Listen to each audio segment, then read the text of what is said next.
Today I'm going to teach you how to hide something from a photo in Photoshop. So let's say we've got this beautiful scene here and we have this woman in the way. Let's say she's in the way. Now what we're going to do is we're going to get the lasso tool and we're going to highlight her like this. You could use object selection tool if you wanted to, but I'm going to do this.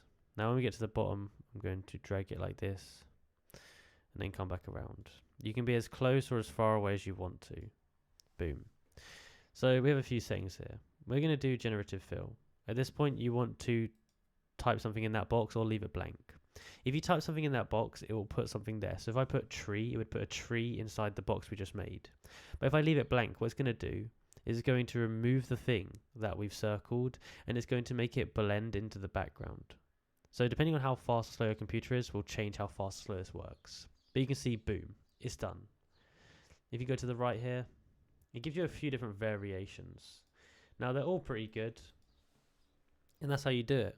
So if you enjoyed this video and found it useful, please like, subscribe and comment down below that it worked. Thanks for watching.